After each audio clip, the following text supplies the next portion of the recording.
राज्यात पुन्हा एकदा पाऊस सक्रिय झालेला आहे आणि त्यामुळे शेतीच्या मशागतीच्या कामाला वेग आलेला आहे।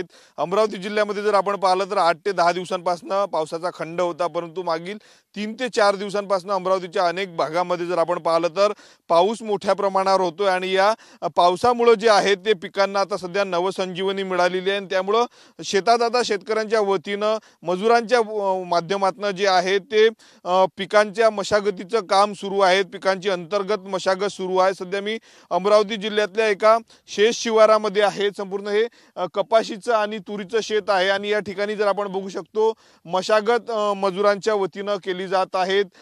कपाशीच्या झाडाच्या अवतीभोवती जे काही तणकट असतं ज्याच्यामुळे पिकाची वाढ होत नाही ते तणकट काढलं जातं, याला खुरपणी असं म्हटलं जातं। त्या खुरपणीचं काम जे आहे ते केलं जातं आणि त्याच्याच पाठोपाठ खत देखील जे आहे ते कपाशीला रासायनिक खत टाकलं जातं जेणेकरून कपाशीची वाढ झाली पाहिजे या उद्देशाने जे आहे ते खत टाकलं जातं। आपण दिवसांमध्ये बघू शकतो मोठ्या प्रमाणावर जे ते मजूर महिलांच्या वतीने जे आहे ते कपाशीच्या खुरपणीचं काम सुरू आहे। कपाशीच्या आजूबाजूला जे काही तणकट असतं गवत असतं ते काढलं जातं आणि ज्याच्या माध्यमातून कपाशीची वाढ जी आहे ती मोठ्या प्रमाणावर होत असते।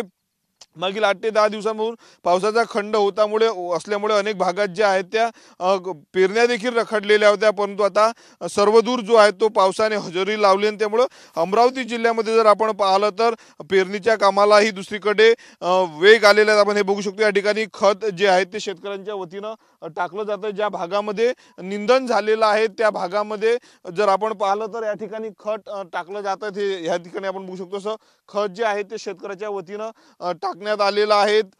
त्यामुळे जर आपण पाहिलं तर पिकाची वाढ जी आहे ते होणार आहे। पावसाने दडी मारल्यामुळे अनेक भागात जे आहे ते पिकांवर संकट आलेलं होतं, दुबार पेरणीचं संकट देखील काही भागामध्ये आलेलं होतं, परंतु आता पावसाने जे आहे ते जोरदार बॅटिंग सुरू केली आणि त्यामुळे बळीराजा जो आहे तो सुकावलेला आणि दुसरीकडे मजुरांच्या हाताला देखील काम मिळालेलं आहे। तर पावसाने दडी मारल्यामुळे जे आहे ते मजुरांचे कामं रखडलेले होते, मशागतीचे काम नसल्यामुळे मजुरांना देखील रोजगार नव्हता, परंतु आता जर आपण पाहिलं तर पाऊस सक्रिय झालेला आणि त्यामुळे शेतीच्या कामाला वेग आलेला आहे। सोयाबीनमध्ये डवरणी असेल किंवा मग तणनाशकाची फवारणी देखील अनेक शेतामध्ये ग्रामीण भागात सुरू असल्याचं सध्या आपल्याला पाहायला मिळत आहे।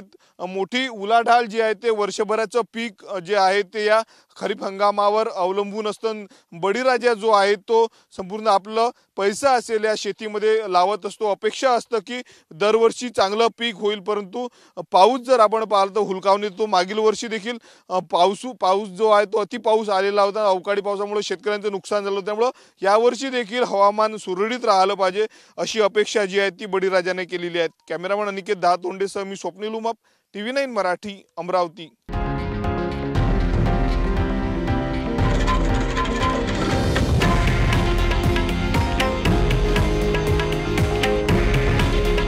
हे आहे देशातील नंबर 1 न्यूज नेटवर्क आणि आपण पाहत आहात TV9 मराठी।